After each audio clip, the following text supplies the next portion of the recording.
दोस्तों, आज की कहानी आपका दिल दहला देगी। क्या आपने कभी किसी ऐसे श्राप के बारे में सुना है जिसमें शादी की पहली ही रात को कोई साया आकर शादीशुदा दुल्हन का शिकार कर ले और उसका नामो निशान तक मिटा दे? जी हाँ, आज हम बात कर रहे हैं एक दिल दहला देने वाली हॉरर थ्रिलर फिल्म की, जिसकी शुरुआत होती है एक खौफनाक रात और बेरहम बारिश के साथ। सीन की शुरुआत में हम देखते हैं कि मूसलाधार बारिश हो रही है जो थमने का नाम ही नहीं ले रही है। दो मुसाफिर जस्सी और उसका दोस्त अपनी ट्रेन पकड़ने के लिए रेलवे स्टेशन की तरफ बदहवास दौड़े चले आ रहे हैं। उन्हें डर है कि रात की 1 बजे वाली पैसेंजर ट्रेन कहीं छूट न गई हो। स्टेशन पर पहुंचने के बाद वहां का माहौल देख उनके अंदर घबराहट और बढ़ जाती है। पूरा स्टेशन वीरान है, दूर दूर तक कोई परिंदा भी नजर नहीं आ रहा। तभी उसका दोस्त उसे स्टेशन मास्टर के केबिन की तरफ इशारा करता है कि चलो वहीं चलकर पूछते हैं। वे दोनों स्टेशन मास्टर के पास जाते हैं और पूछते हैं, नमस्ते सर, क्या रात की 1 बजे वाली पैसेंजर ट्रेन छूट गई है? स्टेशन मास्टर, जो गहरी नींद में सोया हुआ था, अपनी आंखें मलता हुआ उठता है। उसके चेहरे पर अजीब सी बेरुखी है। जस्सी का दोस्त फुसफुसाता है, अरे भाई, ये तो कुंभकर्ण का सगा चाचा लगता है। जब वे फिर से अपनी ट्रेन के बारे में पूछते हैं तो स्टेशन मास्टर बहुत ही रूखे और अजीबोगरीब लहजे में जवाब देता है, भाई, ट्रेन छूटने के लिए उसका आना भी तो जरूरी है ना। पटरियों पर पानी भरा हुआ है और सारी ट्रेनें घंटों लेट हैं। जस्सी हैरान होकर पूछता है, तो ट्रेन कब तक आएगी? स्टेशन मास्टर जवाब देता है, जब आएगी तब पता चल जाएगा। परेशान होकर जस्सी अपने दोस्त से कहता है, यार छोड़, इसकी बातें तो बिल्कुल मेरे पापा जैसी हैं, जो हमेशा ऐसे ही ताने मारते हैं। ठंड से कांपते हुए जस्सी और उसका दोस्त स्टेशन के बाहर निकलते हैं। तभी जस्सी की नजर दूर जल रही एक अलाव बॉनफायर पर पड़ती है। कोई अकेला बुजुर्ग वहाँ आग के सामने बैठा हुआ है। जस्सी कहता है, ब्रो, देखो वहाँ किसी ने अलाव जलाया है, चलो वहाँ चलकर थोड़ी राहत पाते हैं। वे उस बुजुर्ग के पास पहुँचते हैं और आदर पूर्वक कहते हैं, नमस्ते अंकल, बहुत ज्यादा ठंड है, क्या हम आपके साथ यहाँ बैठ सकते हैं? वो बुजुर्ग सिर उठाकर उनकी तरफ देखता है, लेकिन कोई जवाब नहीं देता।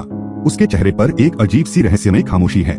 जस्सी पूछता है, अंकल, क्या आप यहीं के रहने वाले हैं? लेकिन कोई जवाब नहीं मिलता। जस्सी अपने दोस्त से धीरे से कहता है, लगता है ये बोल नहीं सकते। तभी वे अपनी बात शुरू करते हैं और कहते हैं कि वे दिल्ली से अपने एक दोस्त की शादी में शामिल होने के लिए इस इलाके में आए हैं। वे उस बुजुर्ग से कहते हैं, हमने लोगों से सुना है कि सालों पहले इस गांव में कोई भी शादी नहीं कर पाता था। दुल्हन अपनी शादी के दिन ही अचानक गायब हो जाती थी। क्या यह सच है? उस खामोश बुजुर्ग के चेहरे पर अचानक एक दर्दनाक सिकुड़न आती है। वह धीरे से अपनी भारी आवाज में कहता है, हाँ, एक समय था जब ऐसा सचमुच होता था, लेकिन वह बहुत साल पहले की बात है। उसकी आंखें आग की लपटों को देख रही हैं, जैसे उसे अतीत का कोई खौफनाक वाकया याद आ रहा हो। यहीं से कहानी हमें एक गहरे सस्पेंस के कुएं में ढकेल देती है। कहानी अब आगे बढ़ती है। हम देखते हैं कि एक बस, जिसमें कई यात्री सवार हैं, तेजी से अपनी मंजिल की तरफ बढ़ रही है। बस के अंदर एक नया शादीशुदा जोड़ा भी है, जो बहुत खुश लग रहा है। लड़की अपने पति से पूछती है, समय क्या हुआ है? लड़का अपनी घड़ी देखता है और कहता है, चिंता मत करो, अभी सिर्फ शाम के 7 बजे हैं। हम अगले 1 घंटे में लखनऊ पहुंच जाएंगे। हमारी फ्लाइट रात के 10:30 बजे की है, हमारे पास बहुत वक्त है। लेकिन तभी अचानक बस को जोर का झटका लगता है और ड्राइवर ब्रेक मारता है। यात्री हैरान हो जाते हैं। सामने रास्ता बंद है। एक पुलिसकर्मी और गार्ड लालटेन लेकर बस को रोकते हैं। यात्री और लड़का बाहर निकलकर पूछते हैं, क्या हुआ भाई, रास्ता क्यों रोक दिया? गार्ड जवाब देता है, साहब, आप इस रास्ते से आगे नहीं जा सकते, भारी बारिश की वजह से आगे कई जगह बड़े बड़े पेड़ गिर गए हैं। लड़का परेशान होकर कहता है, लेकिन हमें तो 1 घंटे में किसी भी हाल में लखनऊ पहुंचना है, हमारी फ्लाइट है। गार्ड सिर हिलाते हुए कहता है, लखनऊ के इस रास्ते पर कई पेड़ गिरे हैं, अगर आपको जाना ही है तो आपको मंगलपुर का शॉर्टकट रास्ता लेना पड़ेगा। जैसे ही बस ड्राइवर और कुछ लोग मंगलपुर का नाम सुनते हैं, उनके चेहरे का रंग उड़ जाता है। लड़का कहता है, गार्ड साहब, जो भी रास्ता है हमें बताओ, हमें बस लखनऊ पहुंचना है। लेकिन तभी गार्ड बहुत ही गंभीर होकर कहता है, साहब, लेकिन वो रास्ता बहुत खतरनाक है। लड़का चिढ़कर पूछता है, कैसा खतरा? हम इन सब बातों में विश्वास नहीं करते। गार्ड बहुत डरी हुई आवाज में समझाता है, साहब, नवविवाहित जोड़ों न्यूलीवेड्स का उस रास्ते से जाना सख्त मना है। लोग कहते हैं कि वहाँ एक खौफनाक राक्षस रहता है जो दुल्हनों को उठा ले जाता है। लड़का हंसने लगता है और इसे केवल बकवास और अंधविश्वास समझता है। लेकिन तभी बस का ड्राइवर कहता है, साहब, ये कोई अंधविश्वास नहीं है, मैं खुद उसी मंगलपुर गांव का रहने वाला हूँ। हमारे गांव की आखिरी दुल्हन आज से ठीक 12 साल पहले गायब हुई थी। उस काली रात के बाद से आज तक इस पूरे इलाके में किसी की हिम्मत नहीं हुई कि कोई शादी कर सके या कोई नई दुल्हन उस रास्ते से गुजर सके। परंतु लड़का गुस्सा होकर कहता है, तुम्हारे इस बकवास अंधविश्वास के चक्कर में हमारी फ्लाइट छूट जाएगी, गाड़ी घुमाओ और उसी रास्ते पर चलो। ड्राइवर बिन्ने से बस को मंगलपुर वाले रास्ते पर मोड़ देता है। लेकिन जैसे ही बस मंगलपुर की सीमा में थोड़ा आगे बढ़ती है, अचानक एक जोरदार धमाका होता है। बस लड़खड़ा कर रुक जाती है। यात्री घबरा जाते हैं।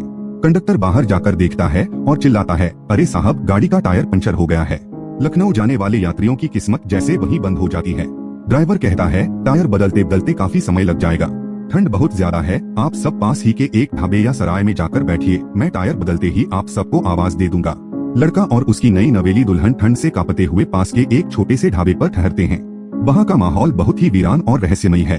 लड़का अपने फोन को देखता है और चिंतित होकर कहता है, यहाँ तो बिल्कुल भी सिग्नल नहीं है, मुझे नहीं लगता कि हम आज रात फ्लाइट पकड़ पाएंगे। दुल्हन कहती है, हे भगवान, हम किस मुसीबत में फंस गए हैं। ढाबे वाला उन्हें गर्म चाय परोसता है और कहता है, आज अचानक मौसम बहुत शांत से डरावना हो गया है, आप सब ये गर्म चाय पीजिए और रात यहीं गुजारिए। चाय की प्याली हाथ में लेते ही दुल्हन को अचानक ऐसा महसूस होता है जैसे कोई उसे झाड़ियों के पीछे से घूर रहा है। अब कहानी का रुख बदलता है और हम सीधे पहुंचते हैं मंगलपुर के उस विशाल पैलेस के अंदर जिसका नाम है यशोधर आचार्य पैलेस। यहाँ दो लोग आपस में बात कर रहे हैं। वे बात कर रहे हैं दुष्यंत महाराज की।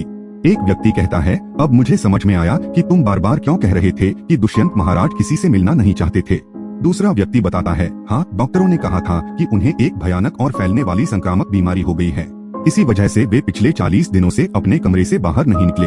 हम आखिरी बार पूर्णिमा की रात को मिले थे जब वे पैलेस में पूजा करने के लिए आए थे। वह आगे बताता है, उस दिन उनकी तबीयत ठीक नहीं थी, उसके बाद वे 2 दिनों तक कमरे से बाहर नहीं आए, यहाँ तक कि खाना खाने के लिए भी नहीं। मैं उनके कमरे के दरवाजे के बाहर खाना रख देता था, लेकिन आज सुबह जब मैंने देखा तो कल की प्लेट वैसी ही पड़ी थी। जब मैंने अंदर झांका तो दुष्यंत आचार्य हमेशा के लिए शांत हो चुके थे। पहला व्यक्ति लंबी सांस लेते हुए कहता है, दुष्यंत आचार्य बहुत बड़े पुरुष थे, उनके अंतिम समय में कोई भी उनके पास नहीं था। मुझे हैरानी इस बात की है कि उनकी इस अथाह संपत्ति, इन अरबों रुपयों और इस विशाल महल का वारिस कौन बनेगा, कौन होगा जिसके भाग्य में यह सब संपत्ति लिखी होगी। यह दृश्य हमें यह स्पष्ट करता है कि दुष्यंत आचार्य सिर्फ एक जमींदार नहीं थे, बल्कि वे तंत्र मंत्र और गुप्त साधनाओं के बहुत बड़े ज्ञानी थे। उनकी इस रहस्यमयी मौत के बाद कहानी में एंट्री होती है हमारे मुख्य किरदार अर्जुन और उसकी बहन मीरा की। ये दोनों दिल्ली के रहने वाले अमीर लोग हैं जिन्हें अपने खानदान के इस पैतृक इतिहास के बारे में कुछ भी नहीं पता। उन्हें बस ये पता है कि उनके दादा दुष्यंत आचार्य का देहांत हो गया है और उनका एक पुराना महल उत्तर भारत के किसी गाँव में है। लेकिन इस महल के पीछे कितनी खौफनाक रूहें छिपी हैं, इसका उन्हें कोई अंदाजा नहीं है। दृश्य बदलता है और हम दिल्ली के एक पॉश इलाके के घर में पहुंचते हैं। यहाँ अर्जुन और उसकी बहन मीरा बैठे हैं। अचानक उनके घर Smith and associates law firm के एक विदेशी वकील रिचर्ड गार्डनर आते हैं। रिचर्ड बहुत ही सलीके से बात करते हुए कहते हैं, मिस मीरा आचार्य, मेरा नाम रिचर्ड गार्डनर है, मैं Smith and associates law firm से हूँ, क्या मैं आपसे कुछ मिनट बात कर सकता हूँ। मीरा हैरान होकर कहती है, हाँ, कृपया अंदर आइए और बताइए क्या बात है। रिचर्ड अंदर बैठते हैं और एक बहुत बड़ा खुलासा करते हैं। वे कहते हैं, आपके दादाजी श्री दुष्यंत आचार्य का देहांत हो गया है और उन्होंने अपनी आखिरी वसीयत विल में इस पूरी संपत्ति का इकलौता वारिस मिस मीरा आपको और आपके भाई अर्जुन को बनाया है। अर्जुन, जो अपनी चाय पी रहा था, हैरान होकर पूछता है, वसीयत? पर हमारे दादाजी के पास ऐसा क्या था? रिचर्ड मुस्कुराकर कहता है, इस वसीयत के अनुसार आप दोनों को लगभग 5 अरब रुपयों की संपत्ति मिली है और साथ ही उत्तर भारत के एक गाँव में एक विशाल पैतृक महल पैलेस भी मिला है। मीरा को अपनी आँखों पर यकीन नहीं होता। वह कहती है, क्या आप पक्का सही पते पर आए हैं? कहीं कोई गलती तो नहीं हुई? रिचर्ड पूछता है, मिस मीरा, आपकी माताजी का नाम यशोधरा था, सही ना? मीरा कहती है, हाँ, हमारी माँ का नाम यशोधरा था। रिचर्ड दस्तावेज दिखाते हुए कहता है, तो फिर मैं बिल्कुल सही पते पर आया हूँ, कृपया आप दोनों यहाँ पर हस्ताक्षर कर दीजिए। इस बड़े खुलासे के बाद अर्जुन और मीरा की जिंदगी पूरी तरह बदल जाती है। वे अपने पिता वासुदेव को फोन करने की कोशिश करते हैं, जो उस समय सिडनी में एक बड़े सेमिनार में व्यस्त हैं और उनका फोन नहीं मिल रहा। इसी बीच मीरा की शादी की बातचीत राहुल के परिवार के साथ चल रही होती है, लेकिन राहुल की किस्मत और उसकी कुंडली में कुछ ऐसे दोष हैं जिसकी वजह से शादी की जगह बार बार बदलनी पड़ रही है। पहले शादी उदयपुर के पैलेस में तय हुई थी, लेकिन राहुल की दादी को पानी से डर लगता था और उदयपुर पैलेस पानी के बीच था, इसलिए वे मुकर गयीं। फिर गुजरात के एक किले में शादी की बात चली तो पंडित जी ने कहा कि वहाँ का वास्तुशास्त्र बहुत खराब है। तभी अर्जुन अपनी बहन मीरा से कहता है, अरे बहना, जब भगवान ने हमें खुद का इतना बड़ा महल दे दिया है तो हम किसी और जगह शादी क्यों करें? हम अपनी बहन की रॉयल डेस्टिनेशन वेडिंग अपने खुद के 5 अरब के महल में करेंगे। मीरा को भी यह आइडिया बहुत पसंद आता है। राहुल का परिवार भी इस बात के लिए राजी हो जाता है कि चलो लड़की के अपने महल में ही शादी की रस्में पूरी की जाएंगी। लेकिन उन्हें क्या पता कि वे सीधे मौत के मुंह में कदम रखने जा रहे हैं।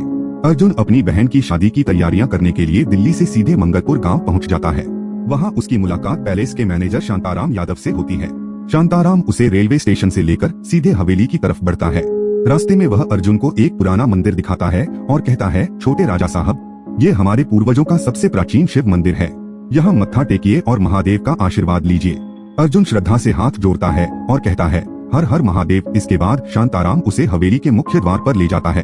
हवेली के गेट पर एक बड़ा पत्थर लगा हुआ है जिस पर लिखा है योगेंद्र आचार्य पैलेस 1509 फीट। अर्जुन हैरान होकर पूछता है, शांताराम ये योगेंद्र आचार्य कौन थे? शांताराम सिर झुकाकर जवाब देता है, हुजूर वो आपके परदादाओं के भी परदादा थे। वे पाटलिपुत्र के राजा परशुराज के दरबार में बहुत बड़े पंडित और राजतांत्रिक थे। राजा ने खुश होकर उन्हें यह महल और इसके आसपास की जमीन उपहार में दी थी। वह आगे बताता है कि राजा ने योगेंद्र आचार्य और उनकी आने वाली पीढ़ियों को इस महल में रहने और मंगलपुर को बुरी शक्तियों इविल फोर्सेस की काली छाया से बचाने की जिम्मेदारी दी थी। जैसे ही वे महल के अंदर कदम रखते हैं, चारों तरफ धूल और मकड़ी के जाले दिखाई देते हैं। बड़ी बड़ी खिड़कियां जंग खा चुकी हैं और हवा चलने पर अजीब सी आवाजें निकालती हैं। अर्जुन दीवारों पर लगी पुरानी पेंटिंग्स को देखता है। वहाँ उसे अपने दादा दुष्यंत आचार्य की 2 अलग अलग तस्वीरें दिखती हैं। एक तस्वीर में वे बहुत युवा और शांत दिख रहे हैं, जबकि दूसरी तस्वीर में वे बेहद बूढ़े और डरावने लग रहे हैं। अर्जुन पूछता है, शांताराम मेरे दादाजी की 2 अलग अलग तस्वीरें क्यों हैं? शांताराम बहुत ही गोलमोल जवाब देते हुए कहता है, हुजूर आपके दादाजी केवल एक ही थे, लेकिन तस्वीर 2 हैं। ये तस्वीर उनके मरने से पहले की है और ये तब की है जब वे गुजर चुके थे। अर्जुन भ्रमित होकर कहता है, क्या वो इस घर में मरे थे? शांताराम कहता है, नहीं राजा साहब, वे उस घर में मरे थे। अर्जुन अपना सिर पकड़ लेता है और कहता है, यार शांताराम तुम सीधे सीधे बात क्यों नहीं करते? क्या तुम थोड़े मंदबुद्धि हो? तभी शांताराम एक बहुत बड़ा खुलासा करता है। वह कहता है, छोटे राजा साहब मेरी बात बुरा मत मानिएगा, लेकिन आपके दादाजी इस हवेली को छोड़कर चले गए थे क्योंकि यह जगह शापित हॉन्टेड है। वे केवल पूर्णिमा की रात को यहाँ साधना करने आते थे और खुद को उस गुप्त पूजा कक्ष प्रेयर रूम में बंद कर लेते थे। साधना पूरी होने के बाद वे उस कमरे को ताला मारते थे और चाबी अपने साथ ले जाते थे। आज तक किसी को नहीं पता कि उस पूजा कक्ष के अंदर क्या रहस्य छिपा है। अर्जुन हंसता है और कहता है, ये सब बकवास बातें हैं। भूतों को क्या सजना संवरना है जो वे इस महल में आएंगे? कल ही कुछ मजदूरों को बुलाओ और इस पूरे पैलेस की साफ सफाई शुरू करवा। मेरी बहन की बारात आने वाली है। लेकिन शांताराम उसे चेतावनी देते हुए कहता है, साहब ये कोई मजाक नहीं है। महल के ठीक पीछे जो जंगल है उसे पिशाच वन कहा जाता है। वहाँ बुरी रूहें रहती हैं जो सूरज ढलने के बाद इस पैलेस में दाखिल होती हैं। सालों पहले यहाँ 3 सुरक्षा कर्मियों ने रात गुजारने की हिम्मत की थी। उनमें से एक ने छत से कूदकर जान दे दी और बाकी दोनों पूरी तरह पागल हो गए। मेरी मानिए तो आप आज ही किसी लॉज में चले जाइए, परंतु अर्जुन अपनी जिद पर अड़ा रहता है और हवेली में ही अपनी रात गुजारने का फैसला करता है। अगली सुबह हवेली के बाहर अचानक गाड़ियों का शोर सुनाई देता है। दिल्ली से आया हुआ वेडिंग प्लानर जगदीश मानिकचंद रूपकमल केवल रामानी अपनी पूरी टीम के साथ हवेली में दाखिल होता है। जगदीश करोल बाग का रहने वाला एक बहुत ही फनी और घमंडी किस्म का आदमी है। हवेली में कदम रखते ही वह चिल्लाने लगता है, मालती जल्दी से मेज साफ करो और सारा सामान लगाओ। अर्जुन उसे देखकर पूछता है, अरे भाई तुम कौन हो और सुबह सुबह इतना हंगामा क्यों मचा रखा है? जगदीश अपने दोनों हाथ मिलाकर स्टाइल में कहता है, सर पहचाना नहीं? आपने ही तो मुझे दिल्ली से बुलाया है। मैं हूँ जगदीश, आपका वेडिंग प्लानर। जगदीश हवेली की भव्यता को देखकर बहुत खुश होता है। वह अर्जुन से कहता है, सर आपकी हवेली तो एकदम लाजवाब है। बकिंघम पैलेस से बस 2 कमरे ही कम लगती है। मैंने सुना है कि शादी के बाद आप इसे बेचने वाले हैं। अरे बेचना मत सर, आजकल डेस्टिनेशन वेडिंग का बहुत ट्रेंड है। आपकी बहन की शादी के बाद मैं खुद इस पैलेस को लीज पर लेकर चलाऊंगा। जगदीश तुरंत अपने मजदूरों को काम पर लगाता है, लेकिन तभी हवेली के स्थानीय मजदूर ताश के पत्ते निकालकर जुआ खेलने बैठ जाते हैं। अर्जुन जब यह देखता है तो उसका पारा चढ़ जाता है। वह मजदूरों को डांटता है। मजदूर कहते हैं, साहब हमें तो छोटे मालिक शांताराम ने कहा था कि धीरे धीरे काम करो। जब अर्जुन शांताराम को बुलाता है तो शांताराम डरते हुए कहता है, नहीं हुजूर मैंने ऐसा कुछ नहीं कहा। तभी अचानक वो मजदूर गायब हो जाते हैं जो ताश खेल रहे थे। वहाँ सिर्फ धूल उड़ती हुई दिखती है। जगदीश घबरा जाता है और कहता है, अरे वो लोग अभी तो यहीं थे, अचानक कहाँ चले गए? तभी शांताराम फिर से कहता है, साहब मैं सच कह रहा हूँ। इस हवेली में जो आता है वो शाम ढलने से पहले भाग जाता है। यहाँ वधुसुर का साया है। जगदीश घबराकर पूछता है, वधुसुर? ये कौन सा नया लोकल गुंडा है? हमारी करोल बाग की टीम के सामने कोई वधुसुर नहीं टिकेगा।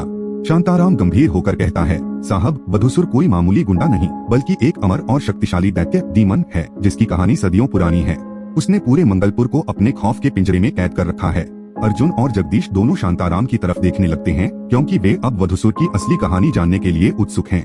शांताराम हवेली की दीवारों पर उकेरी गई पुरानी नक्काशी की तरफ इशारा करते हुए वधुसुर का इतिहास बताना शुरू करता है। यह कहानी सदियों पुरानी है जो हमारे वेदों और पुराणों के उस कालखंड से जुड़ी है जब कलयुग की शुरुआत हो रही थी। सदियों पहले इंद्रप्रस्थ में एक देवपुत्र और एक राक्षसी के बीच प्रेम संबंध बन गया था। उस राक्षसी ने एक बच्चे को जन्म दिया, लेकिन देवताओं और दानवों दोनों ने ही उस नाजायज संतान को स्वीकार करने से मना कर दिया। उस बच्चे का जन्म इतिहास में कलयुग की शुरुआत का प्रतीक माना गया। जब देवताओं ने गुस्से में उस राक्षसी पर हमला किया तो वह अधमरी अवस्था में अपने नवजात बच्चे को लेकर अंधकार के राजा अंधकारदा की शरण में चली गई। अपने बच्चे को उसके हवाले कर उस माँ ने दम तोड़ दिया। अंधकारदा ने उस बच्चे को दुनिया की नजरों से छिपाकर मंगलवान के घने अंधेरे जंगलों में बड़ा किया, जहाँ केवल चमगादड़ों का राज था। वह दैत्य जैसे जैसे बड़ा हुआ, उसकी शक्तियाँ बढ़ती गईं। उसने भगवान शिव की बेहद कठिन साधना की। उसकी तपस्या और पागलपन को देखकर भगवान शिव प्रकट हुए और उसे अमरता इमोर्टैलिटी का वरदान दे दिया। लेकिन उस वरदान के साथ एक गुप्त शर्त भी जुड़ी थी। वधुसुर केवल अपने ही हाथों से मारा जा सकता था या फिर उसकी खुद की वंश परंपरा लिनिएज का कोई व्यक्ति ही उसका अंत कर सकता था। इस वरदान को पाकर वह अजय हो गया और उसने चमगादड़ों की विशाल सेना लेकर देवताओं के खिलाफ युद्ध छेड़ दिया। उसे अंधकार में हराना असंभव था। तब देवताओं ने भगवान विष्णु से रक्षा की गुहार लगाई। भगवान विष्णु ने वृक्षणी नाम की एक दिव्य अप्सरा को वज्र की शक्ति देकर मंगलवन भेजा। वृक्षणी की सुंदरता को देखकर वधुसुर उसके प्यार में अंधा हो गया और उसने उससे शादी करने का प्रस्ताव रखा। शादी की रस्मों के दौरान जब वरमाला डालने का समय आया तो वृक्षणी ने अपनी वरमाला के पीछे छिपाकर रखा हुआ एक अभिमंत्रित खंजर निकाला और वधुसुर की गर्दन में घोंप दिया। धोखे से घायल होकर वधुसुर का विशाल शरीर धरती के अंदर धंस गया। जिस जगह पर उसका शरीर धंसा वहाँ काली साधना करने वाले अघोरियों और राक्षसों ने उसकी रूह को वापस बुलाने के लिए एक गुप्त मंदिर का निर्माण किया। लेकिन उसकी रूह को हमेशा के लिए दबाए रखने के लिए अप्सरा वृक्षणी खुद एक विशाल जादुई पेड़ निम्फ ट्री के रूप में उस मंदिर के ऊपर स्थापित हो गई। उसके वज्र जैसी शक्ति वाले हाथ धरती में धंसकर उस मंदिर के द्वार को बंद कर चुके थे। परंतु वधुसुर का शरीर तो नष्ट हो गया, लेकिन उसकी रूह प्रतिशोध की आग में जलती रही। चूंकि उसे एक नई नवेली दुल्हन ने धोखा दिया था, इसलिए उसने प्रण लिया कि वह मंगलपुर की धरती पर कदम रखने वाली हर नई दुल्हन को उसकी सुहागरात से पहले ही मौत के घाट उतार देगा। शादी के पवित्र मंडप से दुल्हन को उठा ले जाने के कारण ही उसका नाम वधुसुर पड़ा। शांताराम की यह बात सुनकर जगदीश के पसीने छूट जाते हैं। वह कहता है, अरे भाई, अगर दुल्हनें गायब हो जाती हैं, तो इस गांव में ये इतने सारे लोग कहां से टपक पड़े। शांताराम बताता है, हुजूर, लोग शादियां करते हैं, लेकिन गंगा मैया के उस पार जाकर हमारे गांव की पवित्र गंगा जी को ये बुरी रूहें छू भी नहीं सकती। जो लोग अपनी बेटियों की शादी गंगा पार नहीं करवा पाते, वे जिंदगी भर कुंवारे रह जाते हैं। यह सुनकर अर्जुन हंसता है और कहता है, शांताराम, तुम बहुत कमाल की कहानियां बनाते हो, लेकिन मैं इन सब बातों में नहीं आने वाला। साफ सफाई जारी रखो। हवेली की सफाई के दौरान बिजली की समस्या सामने आती है। केवल एक ही फेस काम कर रहा होता है और बाकी पूरी हवेली में अंधेरा रहता है। अर्जुन खुद ही बिजली के तारों को ठीक करने के लिए हवेली की ऊपरी मंजिल के एक बाथरूम में चला जाता है। वहाँ अचानक पानी के हीटर और गीले फर्श की वजह से एक भयानक शॉर्ट सर्किट होता है। नीले रंग की बिजली की चिंगारियां अर्जुन के शरीर को जकड़ लेती हैं। अर्जुन को एक जबरदस्त प्रिक शॉक लगता है और वह बेसुध होकर ठंडे फर्श पर गिर पड़ता है। उसका दिल धड़कना बंद कर देता है। वह तकनीकी रूप से मर चुका है। तभी हवेली में एक नई लड़की की एंट्री होती है, जिसका नाम है प्रिया। प्रिया एक लेखिका राइटर है जो भारत के प्राचीन मंदिरों और उनके इतिहास पर एक किताब लिख रही है। वह जैसे ही हवेली के अंदर आती है, उसे चीखने चिल्लाने की आवाज आती है। शांताराम और जगदीश बाथरूम के बाहर चिल्ला रहे थे। प्रिया अंदर दौड़ती है और देखती है कि अर्जुन फर्श पर बेजान पड़ा है। उसकी नब्ज गायब है। प्रिया बिना समय गवाए अर्जुन की छाती को दबाना शुरू करती है और मुंह से सांस CPR देती है। वह लगातार कोशिश करती रहती है। शांताराम कहता है, मिस साहिबा, ये तो शांत हो गए हैं, लेकिन प्रिया हार नहीं मानती। तभी अचानक एक चमत्कार होता है। अर्जुन के फेफड़ों में हवा भरती है और वह एक लंबी और गहरी सांस लेते हुए उठ बैठता है। उसकी आंखें लाल हैं और वह अपने आसपास के माहौल को बहुत ही अजीब नजरों से देख रहा है। वह जी उठता है। प्रिया हांफते हुए कहती है, आप ठीक तो हैं? अर्जुन उसे देखता ही रह जाता है। उसे ऐसा लगता है जैसे उसने किसी अप्सरा को देख लिया हो। लेकिन जैसे ही अर्जुन अपने आसपास देखता है, उसे हवेली की दीवारों के पास कुछ धुंधले और जले हुए काले साए खड़े दिखाई देते हैं। वे साए उसकी तरफ देखकर रो रहे हैं। अर्जुन अपनी आंखें मलता है तो वे साए गायब हो जाते हैं। उसे समझ नहीं आता कि यह उसका भ्रम है या कोई हकीकत। शांताराम कहता है, राजा साहब, ये साहिबा आपके लिए भगवान बनकर आई हैं। इन्होंने आपको दूसरी जिंदगी दी है। अर्जुन प्रिया का हाथ पकड़ता है और कहता है, शुक्रिया, तुमने मेरी जान बचाई। प्रिया मुस्कुराती है और कहती है, मैं प्रिया हूँ। मैं प्राचीन मंदिरों की लोक कथाओं और भूतों की कहानियों पर रिसर्च कर रही हूँ। अर्जुन तुरंत कहता है, फिर तो आप बिल्कुल सही जगह आई हैं। हमारे शांताराम के पास कहानियों का भंडार है। आप 2-4 दिन यहीं ठहरिए। प्रिया कहती है, नहीं, मेरी आज शाम 7 बजे की बस है, मुझे सीतापुर जाना है। अर्जुन तुरंत कहता है, शाम के 7 बजे ना, मैं खुद गाड़ी चलाकर आपको बस स्टैंड छोड़ दूंगा। उससे पहले आप हमारे साथ दोपहर का भोजन कीजिए। लेकिन उस बिजली के झटके ने अर्जुन के दिमाग में एक नया द्वार खोल दिया है। जब कोई व्यक्ति मरकर वापस जिंदा होता है तो उसकी सामान्य इंद्रियां बदल जाती हैं। अर्जुन को अब हवा में रूहानी आहटें साफ सुनाई दे रही हैं। उसे हवेली के पियानो के पास किसी की उंगलियों की थपकी सुनाई देती है, जबकि वहाँ कोई नहीं होता। दोपहर के भोजन के बाद अर्जुन और प्रिया हवेली के पीछे स्थित प्रतिबंधित जंगल पिशाच वन की तरफ बढ़ते हैं। प्रिया की उत्सुकता उसे वधुसुर के उस प्राचीन दफन मंदिर को देखने के लिए प्रेरित करती है। अर्जुन भी अपनी बहादुरी दिखाने के चक्कर में उसके साथ चल पड़ता है। जैसे जैसे वे जंगल के अंदर जाते हैं, दिन का उजाला भी गायब होने लगता है। घने पेड़ों ने सूरज की रोशनी को पूरी तरह से रोक रखा है। चारों तरफ बर्फ जैसी ठंडी हवा चल रही है। तभी झाड़ियों के पीछे से एक अजीब सी महक आने लगती है। अर्जुन अपनी टॉर्च चमकाता है। सामने का दृश्य देखकर वे दोनों दंग रह जाते हैं। वहाँ एक बहुत बड़ा, पुराना और अजीब तरीके से मुड़ा हुआ पेड़ खड़ा है। यह वही वृक्षनी ट्री का जादुई पेड़ है। उसकी शाखाएं इंसानी हाथों की तरह दिखती हैं, जो नीचे की जमीन को जकड़े हुए हैं। और उस पेड़ की विशाल जड़ों के ठीक नीचे दबा हुआ है एक प्राचीन काला पत्थरों से बना गुंबद, जिसे बधुसुर का मंदिर कहा जाता है। प्रिया अपनी डायरी निकालती है और उस नक्काशी को छूने की कोशिश करती है। वह धीरे से कहती है, अविश्वसनीय। जो लोग कहते थे कि यह सिर्फ एक कहानी है, वह सचमुच यहाँ मौजूद है। तभी अचानक जंगल का माहौल बदल जाता है। पेड़ों पर लटके हजारों चमगादड़ एक साथ चीखने लगते हैं। आसमान में काला कोहरा छा जाता है। अर्जुन कहता है, प्रिया, हमें यहाँ से तुरंत निकलना चाहिए। ये चमगादड़ सामान्य नहीं लग रहे हैं। जैसे ही वे पीछे मुड़ते हैं, उन्हें महसूस होता है कि मंदिर के गुंबद के नीचे से कोई भारी सांस ले रहा है। जमीन में कंपन होने लगता है। अर्जुन प्रिया का हाथ पकड़ता है और वे दोनों अपनी जान बचाकर हवेली की तरफ भागते हैं। भागते हुए अर्जुन को पेड़ की एक शाखा पर अपनी खींची हुई माँ यशोदा की एक धुंधली परछाई खड़ी दिखाई देती है, जो रोते हुए कह रही है, भाग जाओ बेटा, यहाँ से भाग जाओ। हवेली लौटने के बाद अर्जुन को सिडनी से उसके पिता वासुदेव का फोन आता है। वासुदेव की आवाज में गहरा डर और घबराहट है। वे कहते हैं, अर्जुन, मीरा का ईमेल देखा मैंने। तुम दोनों पागल हो गए हो क्या? तुम लोग अपनी माँ की उस शापित हवेली में क्यों गए? वहाँ कभी कोई शादी नहीं हो सकती। तुरंत वहाँ से निकलो। अर्जुन कहता है, पिताजी, अब बहुत देर हो चुकी है। सारे मेहमान और राहुल का परिवार कल आ रहे हैं। तैयारियां पूरी हो चुकी हैं। वासुदेव चिल्लाते हैं, तुम नहीं जानते अर्जुन, वह महल कितना खतरनाक है। अगर तुम मेरी बात नहीं मान सकते तो तुरंत गंगापुर जाओ और वहाँ के गुरु गोपालदास आश्रम के प्रधान पुजारी गुरु वशिष्ठ से मिलो। अगर वे मना कर दें तो शादी रद्द कर देना। अर्जुन तुरंत गंगापुर जाता है और गुरु वशिष्ठ से मिलता है। गुरु वशिष्ठ उसे बताते हैं कि वधुसुर के श्राप का इतिहास सच है। अघोरी और बुरी शक्तियाँ मिलकर अब तक 12 दुल्हनों की बलि दे चुके हैं। अगर 13वीं दुल्हन की बलि भी चढ़ गई तो वधुसुर हमेशा के लिए जीवित हो जाएगा। गुरु वशिष्ठ अपनी जगह अपने सबसे योग्य शिष्य पंडित राम शास्त्री को हवेली की ऊर्जा की जांच करने के लिए भेजते हैं। राम शास्त्री हवेली पहुंचते हैं। वे अपने साथ कुछ विशेष अभिमंत्रित मिट्टी और दिए लेकर आते हैं। राम शास्त्री हवेली के हर कोने की जांच करते हैं और जब वे उस रहस्यमयी पूजा कक्ष प्रेयर रूम के पास जाते हैं तो उनके हाथ की मिट्टी अचानक काली पड़ जाती है। वे थर-थर कांपने लगते हैं।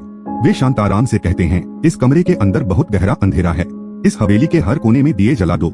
याद रखना, सुबह होने तक एक भी दिया बुझना नहीं चाहिए। ये शक्तियाँ अंधेरे से अपनी ताकत खींचती हैं। मुझे तुरंत गुरुदेव के पास वापस जाना होगा और उन्हें ये बताना होगा कि खतरा बेहद करीब है। रात के घने अंधेरे में राम शास्त्री एक कार से गंगापुर की तरफ लौट रहे होते हैं। अचानक आसमान में बिजली कड़कती है और गाड़ियों का इंजन बंद हो जाता है। चारों तरफ से हजारों चमगादड़ों का एक विशाल झुंड कार पर हमला कर देता है। चमगादड़ कार की खिड़कियों के शीशों को अपने नुकीले पंखों और सिर से तोड़ने लगते हैं। राम शास्त्री डर के मारे चिल्लाने लगते हैं और गायत्री मंत्र का जाप करते हैं। लेकिन चमगादड़ों की संख्या इतनी ज्यादा है कि वे कार का कांच तोड़कर अंदर घुस जाते हैं और राम शास्त्री को बुरी तरह नोच-नोच कर मार डालते हैं। अगली सुबह पुलिस को राम शास्त्री की क्षत-विक्षत लाश कार के अंदर मिलती है। उनके पूरे शरीर पर किसी जंगली जानवर के पंजे और दांतों के निशान हैं। यह खबर सुनकर हवेली में कोहराम मच जाता है। वेडिंग प्लानर जगदीश अपनी गाड़ी में बैग रखकर भागने की कोशिश करता है, लेकिन अर्जुन उसे रोकता है। इसी बीच अर्जुन के पिता वासुदेव सिडनी से सीधे हवेली पहुंच जाते हैं। उनके चेहरे पर हवाइयां उड़ रही हैं। वे अर्जुन को अकेले में ले जाते हैं और उसकी जिंदगी का सबसे बड़ा और कड़वा सच उसके सामने रखते हैं। वासुदेव बताते हैं, अर्जुन, मैं तुम्हारा असली पिता नहीं हूँ और न ही दुष्यंत आचार्य तुम्हारे सगे दादा थे, लेकिन वे तुम्हारे खून के रिश्तेदार जरूर थे। अर्जुन सन्न रह जाता है। वासुदेव उसे 25 साल पुराने अतीत में ले जाते हैं। सालों पहले मैं, वासुदेव और दुष्यंत आचार्य के सगे बेटे माधव दोनों ही उनके आश्रम में वैदिक शिक्षा और तंत्र साधना सीख रहे थे। उसी समय हमारे एक पारिवारिक मित्र की बेटी यशोदा वहाँ शास्त्रीय नृत्य सिखाने के लिए आई। यशोधरा दिखने में बेहद खूबसूरत और सभ्य थी। धीरे धीरे मुझे और यशोधरा को एक दूसरे से प्यार हो गया। हम दोनों ने शादी करने का फैसला किया, लेकिन मैं यह नहीं जानता था कि माधव भी मन ही मन यशोधरा से पागलों की तरह प्यार करता था। जब हमारे दादाजी दुष्यंत आचार्य ने जनसभा में मेरी और यशोधरा की शादी की घोषणा की तो माधव का दिल टूट गया। वह ईर्ष्या और गुस्से की आग में जलने लगा। माधव ने यशोधरा को पाने के लिए एक बहुत बड़ा पाप करने की सोची। उसने दुष्यंत महाराज के बनाए हुए उस विशेष यंत्र को उल्टा घुमा दिया जो वधुसुर की रूह को शांत रखता था। उसने वधुसुर को काली शक्तियों से जागृत करना शुरू कर दिया ताकि वह यशोधरा को हासिल कर सके। जब दुष्यंत महाराज को यह पता चला तो उन्होंने माधव को रोकने की कोशिश की। उन्होंने कहा, बेटा, जो भी वधुसुर को जगाएगा वह उसका गुलाम बन जाएगा। लेकिन माधव पर यशोधरा का पागलपन सवार था। माधव को बचाने के लिए दुष्यंत आचार्य ने मुझसे गुरु दक्षिणा मांगी। उन्होंने कहा, वासुदेव, अगर तुम मेरी शिक्षा का सम्मान करते हो तो यशोधरा का त्याग कर दो और उसका हाथ माधव के हाथ में सौंप दो, अन्यथा माधव अपनी आत्मा वधुसुर को बेच देगा। मैंने अपने गुरु और भाई की रक्षा के लिए अपने प्यार की कुर्बानी दे दी। मैंने यशोधरा से झूठ बोला कि मैं उससे प्यार नहीं करता और उसे केवल शारीरिक सुख के लिए इस्तेमाल कर रहा था। यशोधरा टूट गई। उसने नफरत में आकर माधव से शादी कर ली, लेकिन वधुसुर की रूह माधव के शरीर पर हावी हो चुकी थी। शादी की पहली ही रात को माधव पूरी तरह से पागल हो गया। उसने यशोधरा पर हमला कर दिया। उस खौफनाक रात को दुष्यंत महाराज ने वधुसुर के साये को दबाने के लिए खुद को और माधव को हवेली में कैद कर लिया। मैं गर्भवती यशोधरा को लेकर वहाँ से हमेशा के लिए भाग गया। यशोधरा ने तुम्हें जन्म दिया अर्जुन। तुम वासुदेव के नहीं बल्कि उसी माधव के बेटे हो जिसके अंदर वधुसुर का खून और साया दौड़ रहा है। अर्जुन यह खौफनाक सच सुनकर पूरी तरह टूट जाता है। वह चिल्लाता है, तो मेरी माँ ने जिसे जन्म दिया मैं उस राक्षस का बेटा हूँ। वासुदेव रोते हुए कहते हैं, नहीं बेटा, तुम हमारी आंखों के तारे हो। लेकिन दुष्यंत आचार्य अभी मरे नहीं हैं। उन्होंने अपनी मौत का झूठा नाटक रचा ताकि तुम लोग अपनी बहन मीरा को लेकर यहाँ आओ और वे पूर्णिमा की रात को वधुसुर को हमेशा के लिए जीवित कर सकें। और अब आती है कयामत की वो रात, वो पूर्णिमा की रात जब मीरा और राहुल की शादी होने वाली है।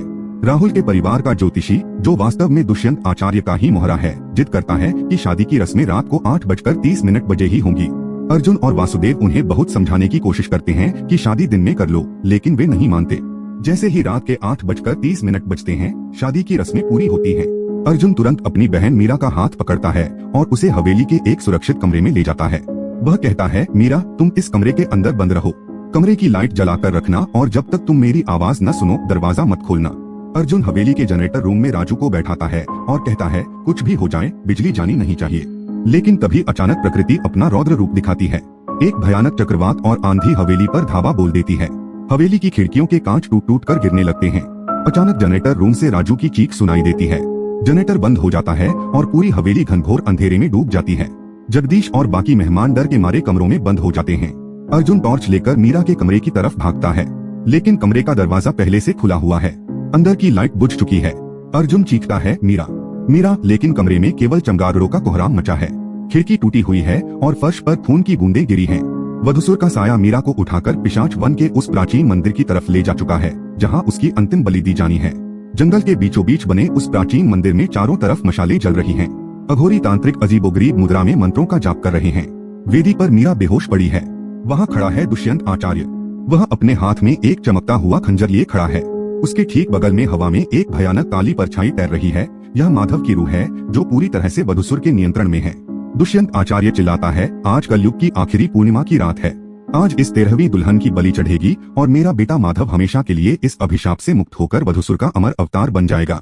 तभी अर्जुन वहाँ तलवार लेकर पहुँच जाता है। वह चिल्लाता है, दुष्यंत आचार्य, अपने ही पोते पोतियों का खून बहाते हुए तुम्हें शर्म नहीं आई? दुष्यंत हंसता है और कहता है, अर्जुन, तू तो माधव का बेटा है, तेरे खून में भी वही तांत्रिक शक्ति है, तू हमारा साथ दे। लेकिन अर्जुन चिल्लाता है, मैं अपने पिता के पापों का अंत करने आया हूँ। माधव की रूह अर्जुन पर हमला कर देती है। एक भयानक रूहानी मुकाबला शुरू होता है। हवा में उड़ते हुए पत्थर और आग के गोले बरसने लगते हैं। अर्जुन को माधव की भयानक ताकत का सामना करना पड़ता है। वह बार बार गिरता है, लेकिन उठ खड़ा होता है। तभी वासुदेव वहाँ पहुँचते हैं और वेदी के चारों तरफ अभिमंत्रित दिए जलाने लगते हैं।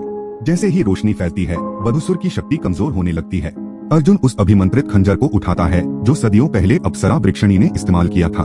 चूंकि वधुसुर को केवल उसका खुद का वंशज लिनिएज ही मार सकता था, इसलिए अर्जुन का खून ही उस राक्षस का काल बन सकता है। अर्जुन अपनी हथेली पर कट लगाता है और अपना खून उस खंजर पर लगा देता है। वह अपनी पूरी ताकत समेटकर चिल्लाता है, हर हर महादेव, और वह खंजर उस तैरती हुई काली परछाई के सीने में घोंप देता है। एक तीखी, कान फाड़ देने वाली चीख पूरे जंगल में गूंज उठती है। माधव की आत्मा से वधुसुर का काला साया बाहर निकलता है और हवा में राख बनकर बिखर जाता है। मंदिर के खंभे गिरने लगते हैं। दुष्यंत आचार्य अपनी आंखों के सामने अपने बेटे की मुक्ति और वधुसुर के विनाश को देखकर सदमे में जमीन पर गिर पड़ता है।